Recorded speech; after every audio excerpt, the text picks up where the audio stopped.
All right, back to the my Canadian short story project, where I am reading the short stories that have been curated by Kevin Hardcastle.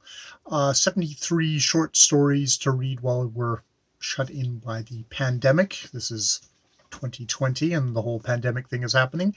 Not all of the short stories are short stories. Some of them are novel excerpts. Some of them have disappeared from the web as I have been getting them. So it's probably not going to be 73 short stories. Certainly won't be 73 short stories, but we'll go through them.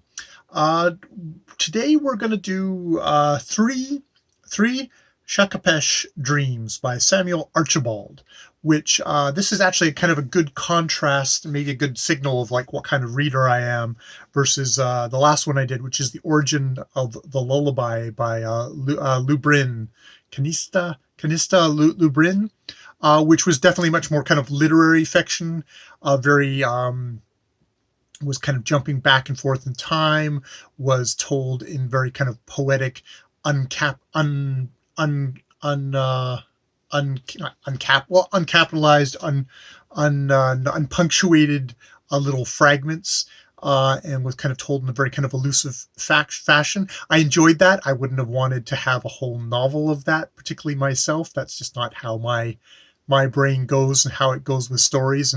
And it was like one of those like, oh, I'm not quite sure if I know exactly what's happening at all times, which depending on what mood I'm in, I'm not, I that can bother me. Sometimes I get into that and it's like, wow, this is cool. And then my imagination is unlocked. A lot of times it's like, especially maybe if I'm in a pandemic, I want something a little bit more certain.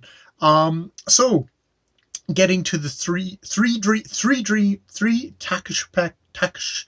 Tshkpw Dreams by Samuel Archibald, it is very much more of a straightforward story.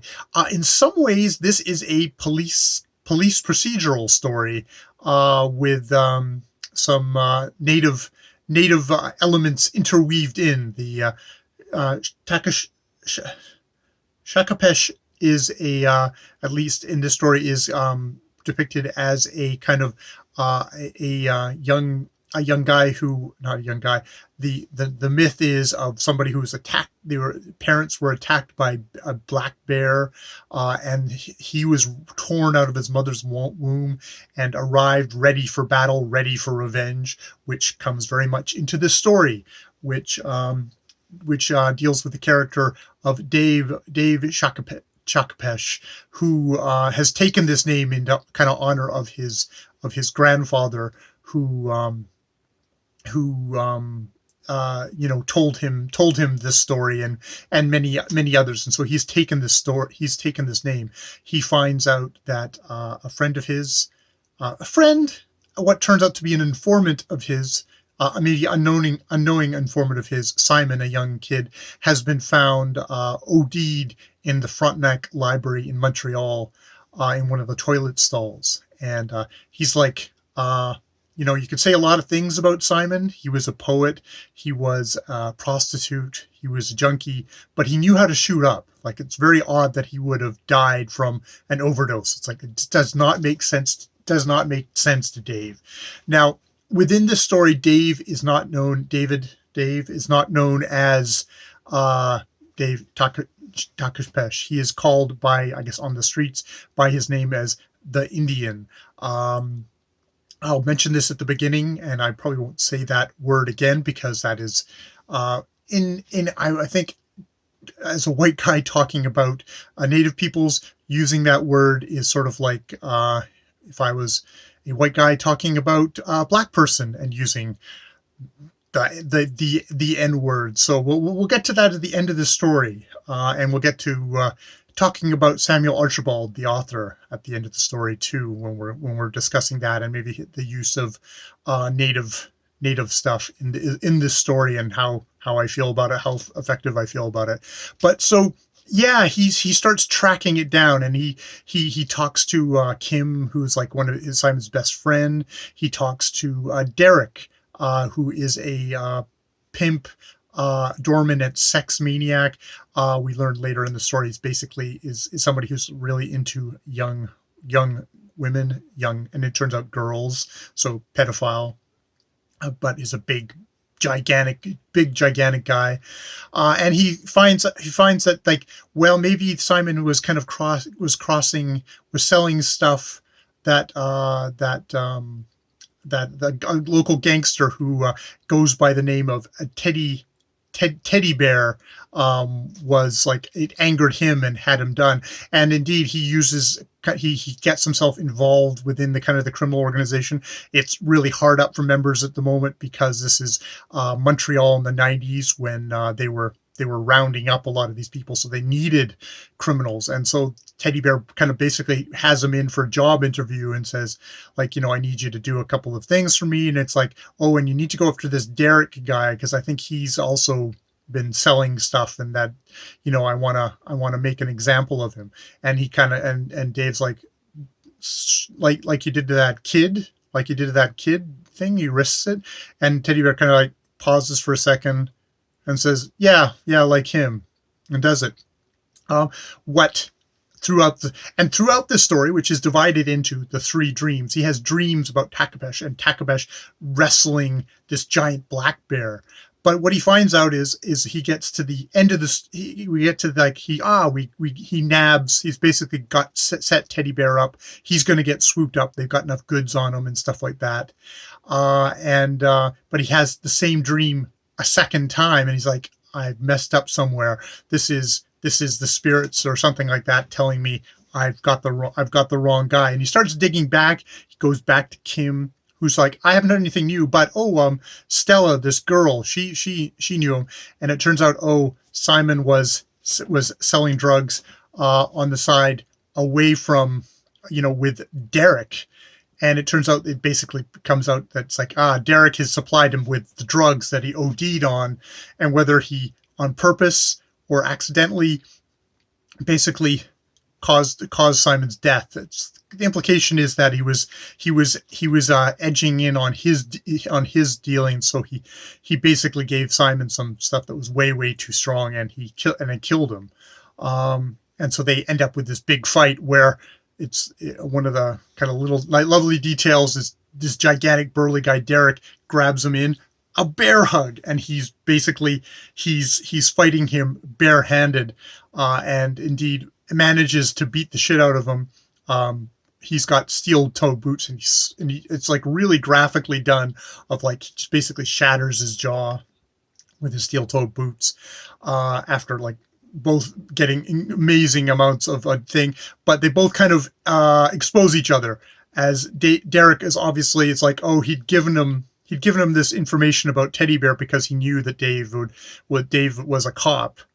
It's like, yeah, well, I'm a cop, and that makes you a snitch. So they both have to end up leaving the neighborhood. And Derek indeed gets busted for trying to force a 13-year-old girl into prostitution a while later, and ends up going away for that. And the thing. So it's satisfying as kind of a police procedural. It's like, it's well told that way. There's the kind of these kind of like little dreams going along. It's kind of, it's like our native detective is doing the thing. At the very end of the story, they have the narrator of the story, which I should have said at the beginning, is like just another kind of person around the neighborhood who's like, let's share stories about the neighborhood, and this is one of the stories about this guy. And it's like, hey, did it ever bother you that people call you the Indian? And and Dave like kind of looks at it and says, well, I kind of think two ways, because my grandfather, he like, this is this one white guy he ended up really respecting, like he was really a tough bastard, and he said, wow, he's almost an Indian. So in that sense, it's like, wow, it's like, it's a good thing, but there's also the other side of people saying, like, it's using it as an epithet that's like, I don't like that. So, people are going to call me I'm good either way. And that's the end of the story. Now, Samuel Archibald, I wanted to do a little research, because like Archibald, it's like, that could be just sort of a last name that a native person would have. I clueless white guy as myself, kind of looked it up. Actually, number one, it turns out that he is he's French Canadian, maybe thing. At least he writes in French. He's Canadian writer. The story in the wall that this is carried in, the Walrus, does not identify it as a translated story whatsoever. So I don't know if this is something that he actually wrote in English or was translated for him. Looked on Goodreads, and all the stories are indeed published in French. So, is this something that he's written himself? I could believe it. It's got it's yeah. I mean, I could believe that. But there's also no indication that Samuel Archibald himself is native, which makes me think about the story. I mean, I was thinking about the story in the sense to begin with of like these dreams are sort of what guides him through some of his investigations. And especially that the last dream where he goes, "Oh, I've got the wrong guy. There's something wrong here. That's why the spirits are communicating with me that way." It's like we're using kind of like native spirituality as like kind of a detecting tool. I mean, I guess I can look at it as, oh, this is like, this is how someone processes things. I mean, I'm an atheist, so for me, spirituality, I can see like, or dreams and stuff like that. That's just subconscious going, something's still not right here. It's like I'm the detective, and something still doesn't feel right, even though we got Teddy Bear made for all this stuff. He's the guy who got Simon. It's like suddenly I don't got it, and it's like, wait a minute. Oh, actually, he wasn't hesitating when I said when you got that kid Simon there. He's like he was hesitating because he had no idea what I was talking about, and he would just basically showed off to make himself look all the more harder. So there's that. But there's a thing at the end, like, if Samuel Archibald, this is a queasy thing. It's like, oh, as a sensitive white reader, it's like, okay, well, if a native person said, well, I'm good either way with the whole thing of being called an Indian, that would be one thing. I have known native people who that's what they called themselves.